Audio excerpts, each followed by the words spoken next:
Private ಕೋಟಕ್ಕೆ ಸಂಬಂಧಪಟ್ಟಾಗೆ ಭಾಳ ದೊಡ್ಡ confusion ಇದೆ, ಅದನ್ನು ಕ್ಲಿಯರ್ ಮಾಡೋಕೆ ಹೋಗ್ತಾ ಇದ್ದೀನಿ. ಈ ವಿಡಿಯೋನ ಮ್ಯಾಕ್ಸಿಮಮ್ ಜನರಿಗೆ ಶೇರ್ ಮಾಡಿ. ಭಾಳ ಜನ ಕನ್ಫ್ಯೂಷನ್ ಇದ್ದಾರೆ, ದಯವಿಟ್ಟು ಇದನ್ನು ಮೊದಲು ಕ್ಲಿಯರ್ ಮಾಡೋಣ.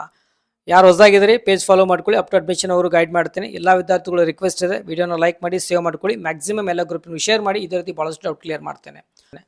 ಸೊ ನೋಡಿ, ಪ್ರೈವೇಟ್ ಕೋಟಾ ಅಂತ ಬಂದಾಗ ಅದು MBBS ಆಗಿರ್ಬೋದು, ಡೆಂಟಲ್ ಆಗಿರ್ಬೋದು, ಆಯುಷ್ ಸಂಬಂಧಪಟ್ಟಂಗಿರ್ಬೋದು, ಮ್ಯಾಕ್ಸಿಮಮ್ ಏನು ಅನ್ಕೊಂಡಿದ್ದಾರಪ್ಪ ಅಂದರೆ ಆ ಪ್ರೈವೇಟ್ ಕೋಟದಲ್ಲಿ ನಮಗೆ 2A ಕ್ಯಾಟಗರಿ ಇದ್ದರೆ ನಮಗೆ ಅದು ರಿಸರ್ವೇಷನ್ಗೆ 12 lakh ಸೀಟ್ ಸಿಗುತ್ತೆ ಅಂತ ಕನ್ಫ್ಯೂಷನ್ ಇರುತ್ತೆ. ಆ ರೀತಿ ಆಗೋದಿಲ್ಲ. ಗೌರ್ಮೆಂಟ್ ಕೋಟದಲ್ಲಿ ನಿಮಗೆ 2A 2B 3A 3B ಈ ರೀತಿ ಕ್ಯಾಟಗರಿಗಳಾಗಿ ರಿಸರ್ವೇಷನ್ ಯೂಸಲಿ ಇರುವಂಥದ್ದು. ಆದರೆ ಪ್ರೈವೇಟ್ ಕೋಟಾ ಅಂತ ಬಂದಾಗ ಎಲ್ಲ ವಿದ್ಯಾರ್ಥಿಗಳು, ನೀವು SC ಇದ್ದರೂ ಇಷ್ಟು ಮಾರ್ಕ್ಸ್ ಇದ್ದರೆ SC ಮೇಲೆ 12 lakh ಸೀಟ್ ಸಿಗೋದಿಲ್ಲ.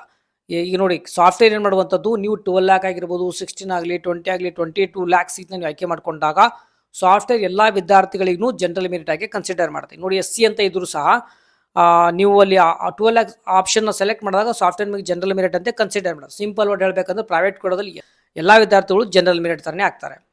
ಆಮೇಲೆ ಇಲ್ಲಿ ನಾವು ಪ್ರೈವೇಟ್ ಕೋಟ ಅಂತ ಬಂದಾಗ ಲಿಂಗ್ವಿಸ್ಟಿಕ್ ಅಂತ ಇದ್ದರೆ ಲಿಂಗ್ವಿಸ್ಟಿಕ್ ವಿದ್ಯಾರ್ಥಿಗಳಿಗೆ ಕೆಲವು ರಿಸರ್ವೇಷನ್ ಇರುತ್ತೆ. ರಿಲಿಜಿಯಸ್ ಬಂದಾಗ ರಿಲಿಜಿಯಸ್ ಕಾಲೇಜಸ್ ಇದ್ದರೆ ಆ ರಿಲಿಜಿಯಸ್ ವಿದ್ಯಾರ್ಥಿಗಳು ಎಲಿಜಿಬಲ್ ಆದವರಿಗೆ ರಿಸರ್ವೇಷನ್ ಇರುವಂಥದ್ದು. ಆಮೇಲೆ ಇದು ಬಿಟ್ಟರೆ HK ಮತ್ತು ನಾನ್ HK ರೀಸನಲ್ಲಿ ಸೀಟ್ ಡಿಸ್ಟ್ರಿಬ್ಯೂಷನ್ ಆಲ್ರೆಡಿ ಸೀಟ್ ಮೆಟ್ರಿಕ್ಸ್ನಲ್ಲಿ ಅವೈಲೇಬಲ್ ಆಗುತ್ತೆ. ಇದು ಬಿಟ್ಟರೆ ಏನೂ ಇರೋದಿಲ್ಲ. ಪ್ರೈವೇಟ್ ಕೋಟಾ ಅಂತ ಬಂದಾಗ ಯಾವುದೇ ಕ್ಯಾಟಗರಿ ಇರಲಿ ಎಲ್ಲರೂ ಜನರಲ್ ಮೆರಿಟ್ ಥರನೇ ಆಗ್ತಾರೆ. ಅದು ಕರ್ನಾಟಕ ಎಕ್ಸಾಮಿನೇಷನ್ ಅಥಾರಿಟಿ ಆಗಿರ್ಬೋದು, ಮತ್ತು ನಾನು MCC ಅಂತ ನೋಡಿದಾಗ ಡೀಮ್ಡ್ ಯೂನಿವರ್ಸಿಟಿ ಅಂತ ವರ್ಡ್ ಬಂದಾಗ ಎಲ್ಲರೂ ಜನರಲ್ ಮೆರಿಟ್ ಥರನೇ ಆಗ್ತಾರೆ. ಅಲ್ಲಿ SC ST 2A 2B ಏನು ಡೀಮ್ಡ್ ಅಂತ ವರ್ಡ್ ಬಂದಾಗ ಹೈಯರ್ ಫೀಸ್ ಇರುತ್ತೆ ನೋಡಿ, ಅಲ್ಲಿ ಯಾವುದೇ ರೀತಿ ನಮಗೆ ಕ್ಯಾಟಗರಿ ರಿಸರ್ವೇಷನ್ ಇರೋದಿಲ್ಲ. ಕ್ಲಿಯರ್ ಆಯ್ತು ಅನ್ಕೋತಾ ಇದ್ದೀನಿ. ಇದೇ ರೀತಿ ಅಪ್ಡೇಟ್ ನೀಡ್ತಾ ಇರ್ತೇನೆ. ಮತ್ತಷ್ಟು ಮುಂದೆ ನೋಡೋದ್ರಲ್ಲಿ ಚೆಕ್ ಬಾಯ್.